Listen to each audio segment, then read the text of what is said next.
जब किसी का सही मार्ग तय होने लगता है तो दो बातें उसको गिराती हैं, भय या प्रलोभन। जो भय से भी नहीं लड़खड़ाता, प्रलोभन से भी नहीं रुकता, उसमें 33 भागवतिक सद्गुण प्रकाशित हो जाते हैं। पहला, अहिंसा। मन वचन कर्म से भी कभी वो किसी की हिंसा नहीं करेगा, न मन से, न वचन से, न कर्म से। धर्म का अलग अलग उपदेश है, स्थान, व्यक्ति, योग्यता, अधिकार के अनुसार। अहिंसा हमारे लिए है, हम निवृत्ति मार्ग के हैं। आप एक वीर योद्धा हैं राष्ट्र रक्षा के लिए, तो आपके लिए कठोरता चाहिए हृदय में। यदि आप दयालुता धारण करेंगे तो हमारा राष्ट्र संकट में पड़ जाएगा। आपके लिए माला चलाना नहीं, आपके लिए गोली चलाना भजन है। आप अपने धर्म से युक्त रहिए।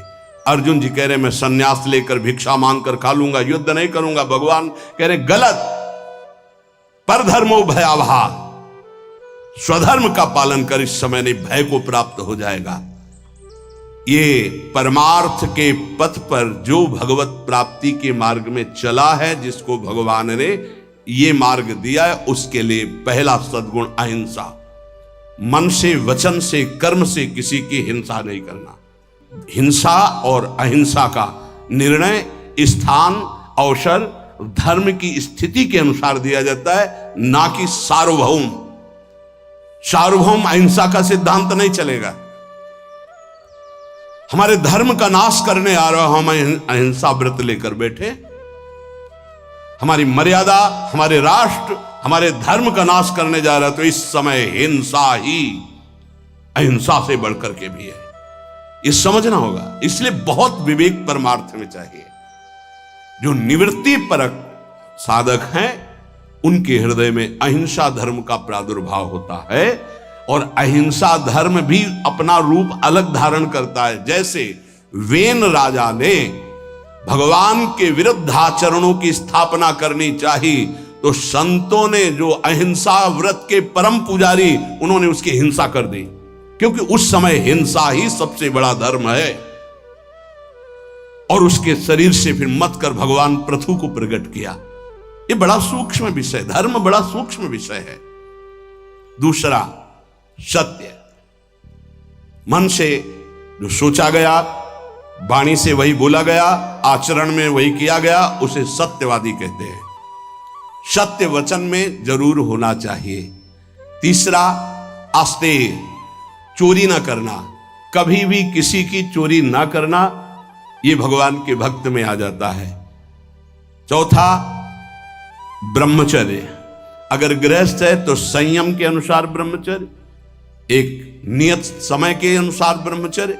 विरक्त है तो आजीवन अखंड ब्रह्मचर्य, ये लक्षण प्रकट हो जाता है। पांचवा, अपैशुन, कभी किसी की चुगली ना करना। ये साधक ध्यान दे, कभी किसी की चुगली ना करना। कैसे? तुम सुना, उसने ऐसा ऐसा ऐसा आग लगा दी, फिर उसकी बात तुम्हें सुना, जिसकी बात थी वो तो ऐसा कह रहा है, दोनों भिड़ा दिया, मुस्कुरा के चल दिया। तो तुमको ऐसी जगह भिड़ाया जाएगा जहां मुस्कुरा ही नहीं पाओगे, क्योंकि वो देख रहा है, तीसरा कोई देख रहा है, वो ऐसी जगह भिड़ाएगा कि तुम्हारी महीनों की मुस्कुराहट गायब हो जाएगी। होश में नहीं, किसी की भी चर्चा नहीं करनी। इनकी बात उनसे कहना, उनकी बात उनसे कहना, इसे चुगली कहते हैं। शास्त्रीय भाषा में अपैशुन नहीं करना, ये हृदय को मलिन कर देता है। किसी की वार्ता नहीं। कभी श्री जी की वार्ता चार खड़े होके करो, बोधनता परस्पर, लाडली जी का ऐसा स्वभाव, ऐसे सुंदर, ऐसे, तो छाती ठंडी हो जाए। कभी श्री जी की चर्चा नहीं सुनते। आपस में जब दो मिलेंगे तो चर्चा होगी, तो प्रपंच की होगी। वो साधक नहीं, प्रपंची कहा जाता है। अरे जैसी हरिवंश प्रपंच बंच, सब ये काल ब्याल को खायो, यह जिये जान श्याम श्यामा पद कमल संग सिरनायो। छठवां है लज्जा। लज्जा कहते पाप कर्म करने में बहुत संकुचित हो जाना, नहीं, मन से ही घृणा हो जाए, नहीं नहीं नहीं, हमें नहीं चाहिए। हम प्रभु के मार्ग के पथिक हैं, सातवां अमानिता, ये लक्षण उदय होते हैं। मान की बिल्कुल चाह न रह जाना, और ये बहुत खतरनाक है, बहुत खतरनाक। सबसे पहला लक्षण है ब्रह्मबोध महापुरुष का मान रहित होना। निर्मान अमोहा जित संग दोषा, मान सबही मान प्रद आप अमानी, मान कभी स्वीकार नहीं करना चाहिए। महापुरुषों को देखो, आज भी गुरुदेव भगवान आरती करके सबको पंचांग प्रणाम करते हैं, सबको पंचांग प्रणाम करते हैं। अपने लोग गुरु जी आचार्य चरण सर्वान वस्तुतया निरीक्ष परम स्वाराध्य बुद्धिर मम क्वाहम तुच्छा परम अधमा। आचार्य चरण क्या कह रहे? क्वाहम तुच्छा परम अधमा। सबको प्रणाम कर रहे हैं, गुरुदेव सबको प्रणाम कर रहे हैं, तो हमको शिक्षा लेनी चाहिए।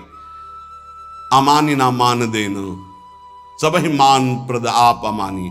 ये अमानिता, ये सातवां लक्षण उपासक के अंदर जागृत होता है। आठवां पवित्रता, शरीर पवित्र, वस्त्र पवित्र, चिंतन पवित्र, व्यवहार पवित्र। छल कपट से व्यवहार दूषित हो जाता है। अरे बहुत बहुत, अगर आप भगवत मार्ग में, तो कभी ऐसा मत करना, क्योंकि जिससे कर रहे हो और आप उसके बीच में ईश्वर विराजमान है, उसी की आराधना के मार्ग में तो चले हो। पवित्रता, शरीर पवित्र हो और वस्त्र पवित्र हो। ये आपका लघुशंका, मल त्याग आदि बहुत सावधानी से पवित्रता का निर्वाह करोगे तो शरीर राग का नाश हो जाएगा। ध्यान रखना, जितना पवित्र हो कोई, उतने शरीर राग का नाश होगा। ये उल्टा लक्षण है। शरीर को पवित्र रखना, शरीर राग का नाश। शरीर को अपवित्र रखना, अत्यंत ममता आसक्ति शरीर से हो जाएगी। देखो, इसीलिए अत्यंत ममता आसक्ति शरीर से है। नवा, संतोष। जैसी परिस्थिति प्रभु ने दी उसमें राजी रहना। जोई जोई प्यारो करे सोई मोहि भावे। कोई चाह ना रखना, ये संतोष धन है। इसी से सारी कामनाएं नष्ट हो जाती हैं। बिन संतोष न काम न साही, और अछत काम सुख सपन्यों नाही। बिना संतोष के कामनाओं का नाश नहीं होता। तो उपासक के हृदय में संतोष आ जाता है, जैसा प्रभु ने दिया। आज सब्जी भी नहीं है, प्रभु की बड़ी कृपा है, रोटी अकेले पा ली। आज रोटी भी नहीं है, जल से काम चला लिया। किसी संत से किसी ने पूछा कि प्रसाद पाया? तो उन्होंने कहा नहीं, माधुकरी नहीं मिली। फिर क्या पाया? बोले पा लिया है। क्या पाया? बोले भूख को पा लिया है। आज प्रभु की इच्छा है से भूख को पा लिया है। संतोष, काहू सो कछु न चाहोगो, संतोष। दसवां, तितिक्षा, महान सहनशील। दूसरे के कट वचन, शरीर की पीड़ा, ऋतुओं का प्रभाव, अंदर की जलन, संतुष्टायन के नवा। तितिक्षा, ये महान लक्षण है भगवत प्राप्ति के मार्ग के पथिक का। जरा सी बात में विक्षिप्त हो जाना, चिड़चिड़ा स्वभाव कर लेना, नाना प्रकार की असत वृत्तियों में दौड़ जाना, ये साधक का स्वभाव नहीं होता। बड़े से बड़े कष्ट को हंसकर सहना, बड़े से बड़ी विपरीत परिस्थिति को मुस्कुरा के सहना, ये भगवान के पार्षद का लक्षण होता है। आप भगवान के पार्षद हैं, भगवत मार्ग के पथिक, चाहे गृहस्थी हो चाहे विरक्ति। 11वां, निष्कपटता। संत सरल चित जगत हित जान स्वभाव सने। संतों का स्वभाव, उनका सने, उनके चित्त की स्थिति सरल होती है, कपट नहीं। निष्कपटता उनके हृदय में जागृत हो जाती है। 12वां, संत संग में अत्यंत गाढ़ प्रेम आसक्ति, ये पैदा हो जाए भगवत कृपा पात्र के अंदर। 12वां, संत संग, सत्संग। भागम भाग मच जाएगा, कैसे मैं सत्संग में आगे बैठूं जिससे मैं वक्ता के मुखारविंद पर चातक की तरह दृष्टि रख करके उनके वाक्यों का पान स्वाति की बूंद की तरह करूं। सच्चे श्रोता का लक्षण, मैं भाग कर जाऊं और उनको देखता रहूं और उनके वाक्य जो निकल रहे हैं उनका पान करूं श्रवणेन्द्रिय के द्वारा। 13वां, संत सेवा की भूख। ये प्रकट हो जाती पक्का। मैं साधु हूं ऐसा नहीं रहता, यही रहता है भगवान कब ऐसी कृपा करेंगे कि संत सेवा हो जाए। एक साधक कह रहे थे कि जब संत सेवा होती है, उनके दर्शन सेवा का अवसर मिलता है, तो ऐसा लगता है कि ये कभी बंद ना हो और जीवन भर मुझे साधु सेवा मिलती रहे। बहुत अच्छा लगा कि हम लोग जब उनकी सेवा में खड़े होते तो एक अलौकिक आनंद मिलता है। संत सेवा की भूख जग जाना। बड़े भावुक जन होते हैं, बड़े भावुक जन होते हैं, इससे बहुत बड़ा प्रभाव पड़ता है, बहुत बड़ा हृदय में प्रभाव पड़ता है। एक संत थे जो कभी सेवा स्वीकार नहीं करते थे, तो बाहर उस समय शौच जाने को होता था, तो जहां वो बाहर शौच जाते थे तो एक भगत थे, वो कभी शिष्य नहीं बनाते थे संत जी। तो कैसे सेवा करें, कहीं कुटिया में सेवा को तो अवसर ही नहीं था, तो जब शौच हो जाते तो शौच को गड्ढा खोद करके ऊपर से रथ से पाट देते। तो पहले जिस एरिया में शौच जाते थे तो उनको दिखाई देती थी पड़ी, साफ साफ एकदम ऐसे, महीनों हो गया। तो एक दिन छुप करके देखा तो वो कर नजदीक गए, कहा भाई ऐसी ये वृत्ति आप करते हो मुझे पसंद नहीं, आप क्यों करते हो?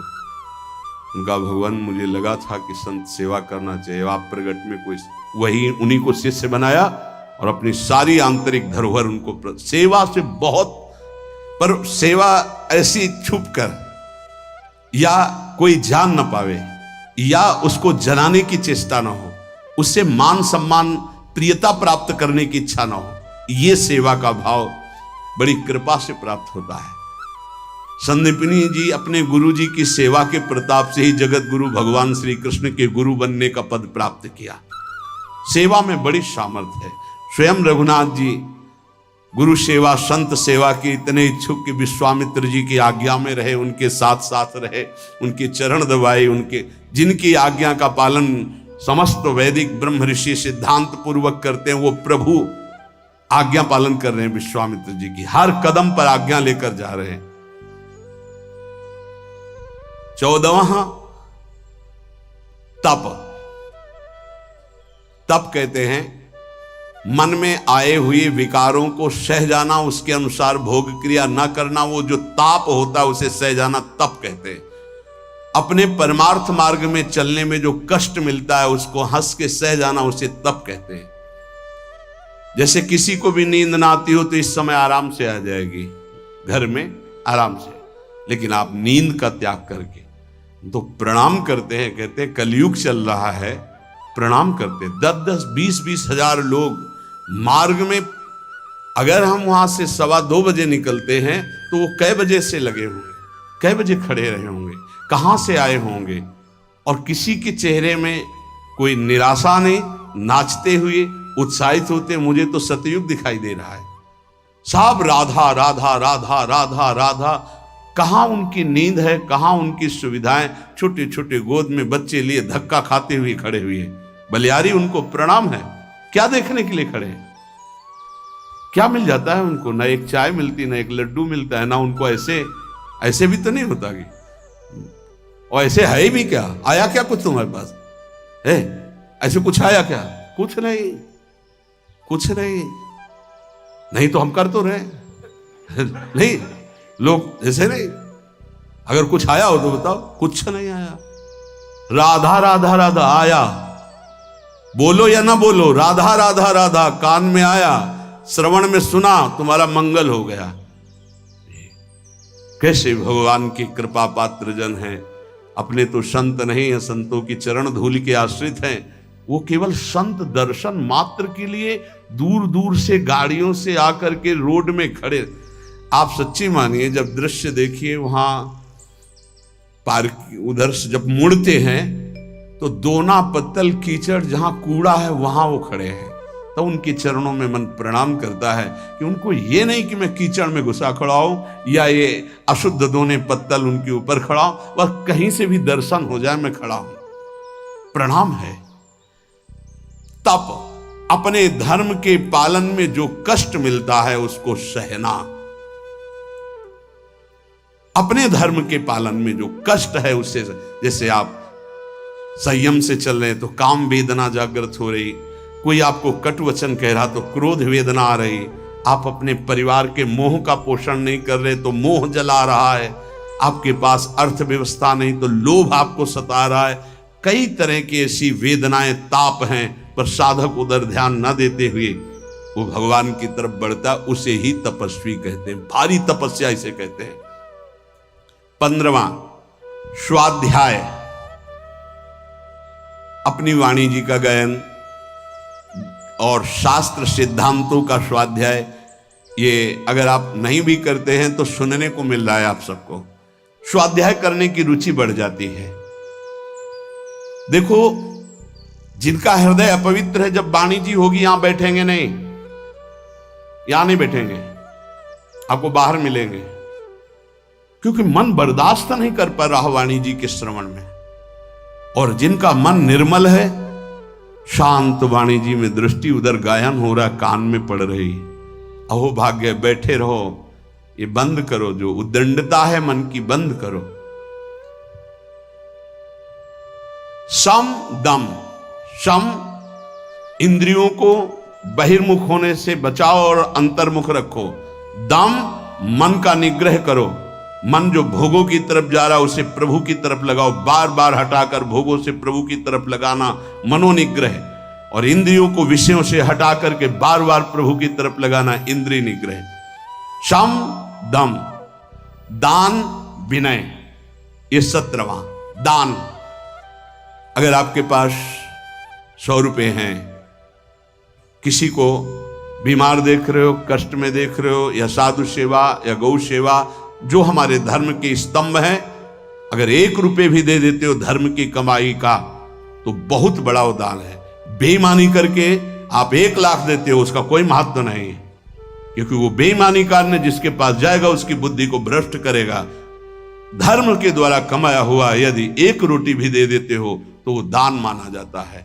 और अगर कहीं ये मान कर दे देते हो कि आपकी वस्तु आपको समर्पित, तो सेवा बन जाती है।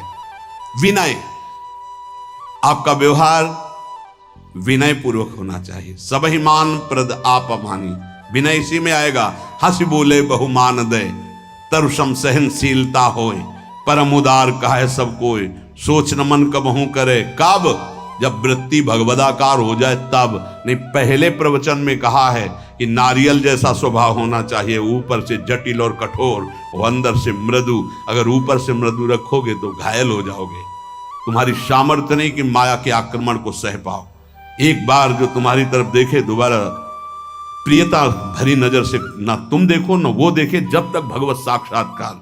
इसीलिए उत्तम साधकों को देखा गया गंभीर मुद्रा, हिम्मत ही नहीं पड़ेगी कि तुम उनसे संभाषण कर लो, पक्का तुम्हारी हिम्मत नहीं पड़ेगी कि बात करो। अगर तुम्हें श्री हरिवंश भी कहना तो एक बार सोचना पड़ेगा, वही जाकर सिद्धावस्था को प्राप्त होते। पहले ही व्यवहार में विनम्रता और हंस बोले बहुमान दे, तो तुम्हारी सामर्थ्य नहीं कि तुम व्यवहार के प्रेम को पचा पाओ। विनय। 18वां आर्जव, आर्जव कहते हैं सरलता को। अंदर की सरलता बहुत उत्तम है, बाहर की कठोरता अति आवश्यक है साधक के लिए, बहुत जरूरी है। अगर बाहर से सरल हुए तो धोखा हो जाएगा। ये इसीलिए शास्त्र अनुभवी जिज्ञासु तभी ले पाएगा जब अनुभवी मिलेंगे, नहीं तो शास्त्र को सब सरल होना चाहिए। तो कैसा सरल होना चाहिए? बहुत सावधान हृदय सरल होना चाहिए, बाहर बहुत विवेक पूर्वक। बिल्कुल कोई ऐसा सरल नहीं है कि साधक से आप संभाषण कर लें, ऐसा स्वभाव बनाना चाहिए।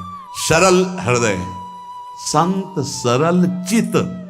जरा शब्द पर देखिए, सरल चित्त, चित्त में सरलता हो, व्यवहार आपका निष्कपट निश्चल और व्यवहार थोड़ा शुष्क हो। कब तक? जब तक भगवत प्राप्ति न हो जाए। नहीं तो अगर शुष्क नहीं तो फिर रस में मक्खियां भनभनाने लगेंगी। आंतरिक रस बढ़ाओ, बाहर शुष्क रहो। जब बाहर ठाकुर जी श्री जी आदेश करें कि अब बहने दो रस की धारा, तो वो फिर संभाल लेंगे। 19वां दया। दया बिना साधु कसाई, दया करी तो आफत आई। ये उड़िया बाबा के ही वचन है। दया बिना साधु कसाई, दया होनी चाहिए, लेकिन वही दया तुम्हें मुक्त करेगी, वही दया तुम्हारे अंदर होनी चाहिए। दया का उल्टा क्या है? याद।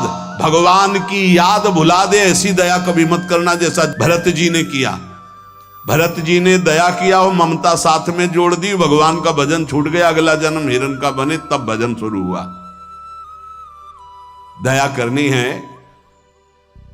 पर दयालु भगवान का स्मरण करते हुए जो दया हो जाए, ऐसी दया नहीं करनी कि भगवान का स्मरण छूट जाए, हम फंस जाएं उस दया में। बहुत ऐसी जगह है जहां दया में फंसा जाता है, फिर निकलना बहुत कठिन होता है, भगवान ही निकालते हैं। दया। और 20वां है प्रबल श्रद्धा। एक होती श्रद्धा, हमें आप पे बहुत श्रद्धा, प्रबल श्रद्धा, किसी के कुछ भी कहने पर भी हमारी श्रद्धा में कोई फर्क नहीं है, कुछ भी। जैसे श्री बलि जी की प्रबल श्रद्धा श्री भगवान पर। गुरुदेव कह रहे हैं कि इनको 3 पग देने को कहा है, तुम्हारी सारी संपत्ति नष्ट हो जाएगी, ये तुम्हें 1 इंच जगह नहीं छोड़ेंगे, ये त्रिभुवनपति भगवान हरि हैं, वापस ले ले संकल्प, मैं कह रहा हूं। प्रबल श्रद्धा, गुरुदेव की बात नहीं मानी। और प्रबल श्रद्धा, शाप दे दिया, जा ईश्वर भ्रष्ट हो जा, फिर भी कोई भय नहीं, संकल्प किया। प्रभु ने अपना विस्तार किया, नाप लिया सब कुछ, और फिर डांट लगाई। देखो प्रबल श्रद्धा। बोल 3 पग पृथ्वी दान के लिए कह रहा था, आप कहां? गुरु ने मना किया था, नहीं माना ना, बड़ा दानी बनता था। वरुण पास से बांध दिया जो प्रतिपल महान कष्ट देता है। अब बोल 3रा पग कहां पूरा करेगा? बलि जी की प्रबल श्रद्धा में कोई फर्क नहीं पड़ा। प्रहलाद जी के नाती हैं, महाभागवत प्रहलाद जी के नाती विरोचन पुत्र महाराज बलि। उन्होंने कहा, प्रभु अभी तो आपको प्रणाम भी नहीं किया, हाथ बंधे नहीं, आपको प्रणाम करता। प्रभु हम अपने वचन से पीछे नहीं हटने वाले। 3 पग कहा था, 2 पग में सब नाप लिया, उतने ही बड़े बनो जितने बड़े में मांगा था, और 3रा पग मेरे सर पे रखो और मुझे नाप लो। 2 पग में संपत्ति और 3रे पग में संपत्तिवान को। भगवान बिक गए। इसे कहते हैं प्रबल श्रद्धा। गुरु ने साप दे दिया, गुरु ने मना किया, भगवान ने बांध दिया, कटाक्ष किया, पर श्रद्धा पे कोई फर्क नहीं पड़ा। इसे कहते हैं प्रबल श्रद्धा। 21वां विवेक। ये विवेक बहुत बड़ा साधक का बल होता है, ये कहीं फंसने नहीं देता, हर जगह से विवेक बचा लेता। बहुत सुंदर अस्त्र है विवेक, जो हर समय काटता रहता है। मोह, ममता, राग, काम, क्रोध, लोभ, मद, सबको काट के भगवान की प्राप्ति कराने में बहुत बड़ा हाथ है विवेक का। और ये विवेक किसी बाजार में नहीं मिलता, ये केवल साधु समागम में मिलता है। बिन सत्संग विवेक न होई, और राम कृपा बिन सुलभ न सोई। बिना सत्संग के विवेक नहीं होता, बिना राम कृपा के सत्संग नहीं प्राप्त होता। 22वां दृढ़ वैराग्य। दृढ़ वैराग्य त्याग कहते हैं।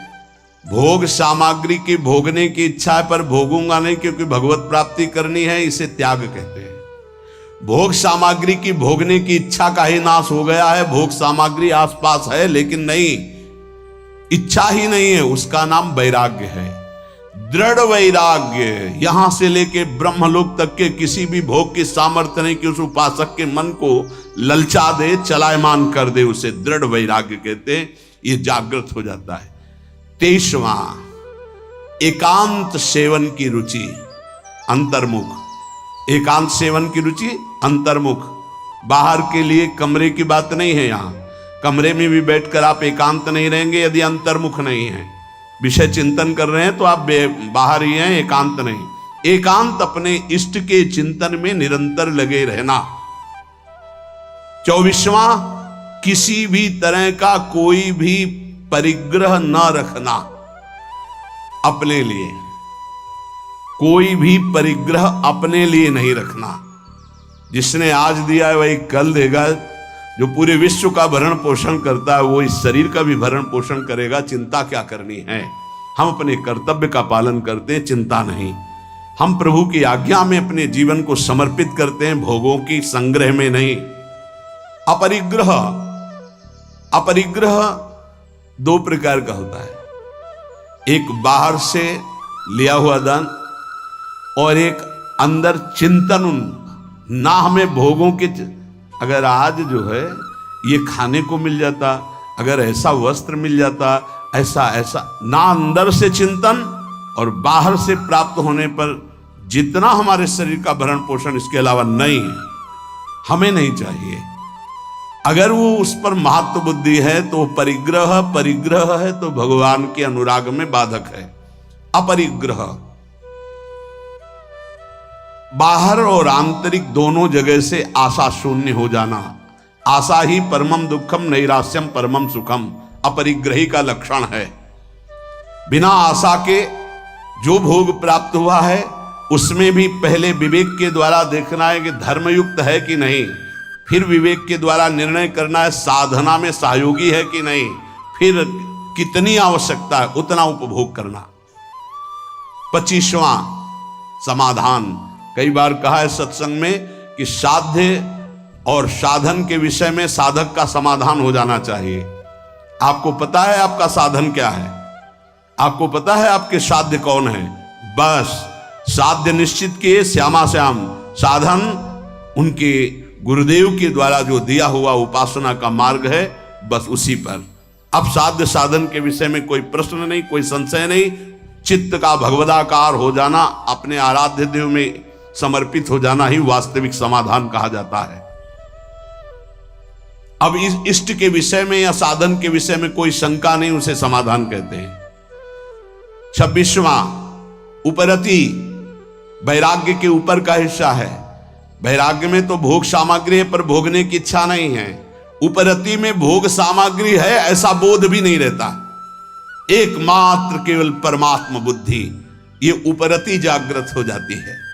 27वां भगवत तेज, जिससे सब भयभीत रहते हैं उसे भगवत तेज कहते हैं। कोई भी त्रुटि गलती करोगे, कोई भी धर्म विरुद्ध आचरण करोगे, तुम्हारा मन सामने आने के लिए नहीं कह पाएगा। तुम कटोगे, सामने नहीं आओगे। तुम्हारा अगर ज्यादा अपराध बन गया तो निंदा करने लगोगे, द्वेष करने लगोगे गुरुजनों से, क्योंकि तुम्हारे नाश का कारण बनेगा। भागवतिक तेज, जैसे श्री कपिल जी महाराज से सगर के जो 60,000 पुत्र थे, वहां आश्रम में घोड़ा बंधा हुआ था, उनको तो पता ही नहीं था, ध्यान में थे, किसी ने बांध दिया। उनको लगा कि इन्होंने तो उपद्रव मचा दिया, तो केवल देखा था, सोचा नहीं था। इतने में सब के सब भस्म हो गए। इसे भगवत तेज कहते हैं। दूसरा भगवत तेज का स्वरूप, घोर विषयी पामर नीच आचरण करने वाले की चित्त वृत्ति का परिवर्तन करके परमार्थ पे खड़ा कर देना, भगवत मार्ग में चला देना, इसको भागवतिक तेज कहते हैं। ये तेज महापुरुषों में अपराधियों के अपराध को रोक देना, मलिन वृत्ति को उठाकर भगवदाकार कर देना, ये जो तेज है ये भक्त में जागृत होता है, संतों में जागृत होता है। इसी से जगत मंगल होता है, इसी तेज से।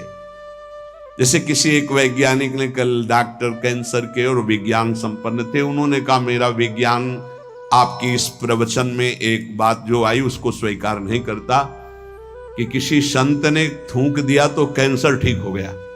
मैं उसका बहुत बड़ा मर्मज्ञ हूं कैंसर का। उसका ऑपरेशन किया जाता है, फिर वो बढ़ता ही रहता है, वो मार के ही छोड़ता है, चाहे 1-2 वर्ष 4 वर्ष उन्हें मरना पड़ता है। पर आपने कहा कि कैंसर का उन्होंने थूक दिया तो कैंसर ठीक हो गया, तो तुम्हें आश्चर्य लगा, तुम्हारा ज्ञान विज्ञान काम नहीं करता। तो एक साथ में और बात सुनी होगी कल कि उन्होंने फिर अपने पैर पे उसके लिया और उस पैर में वो कैंसर इतना बढ़ा कि उसको अपना चरण जो है वो कटवाना पड़ा। पूरी बात सुनोगे तो प्रश्न उत्तर नहीं होगा। अब तुम्हारे अंदर ये सामर्थ्य नहीं कि तुम दूसरे के प्रारब्ध को ट्रांसफर कर लो अपने ऊपर, लेकिन उन महापुरुषों में सामर्थ्य है, इसे भगवत तेज कहते हैं। तुम विज्ञान पढ़ लिख कर बुद्धि की धरा से प्राकृतिक वस्तु के केवल जानकार हो सकते हो, लेकिन जिसने बुद्धि सच्चिदानंद में लगा दी है वो अप्राकृत दिव्य चिदानंद भाव को तुम प्राकृतिक बुद्धि से कैसे तौल सकते हो? तुमको क्या पता? अगर हम ये घटना बता दी तो तुम्हें समझ में आ रहा है, नहीं हजारों के दोषों और पापों को स्वयं संत लेकर कुछ संकल्प से, कुछ भजन से, कुछ भोग कर नष्ट करते हैं, कर रहे थे और करते रहेंगे। तुम्हें क्या पता है इसको? तुम्हें पता है जो भगवान के भजन में लगे हुए हैं उनके प्रारब्ध की धज्जियां तो भजन से उड़ जाती हैं। वो जो क्षण क्षण कष्ट भोगते रहते हैं ये शरणागति का प्रभाव है। आपको स्वीकार करके आपके सारे पापों को भस्म करते तभी आप कदम आगे बढ़ा पाते हो परमार्थ में। इस रहस्य को बताया नहीं जाता। ये जितने बड़े बड़े महापुरुष हैं जिनकी शरण में अपने लोग होते हैं वो पहले हमारे प्रारब्ध को भोगते हैं, उसको काटते हैं भजन के द्वारा, तप के द्वारा।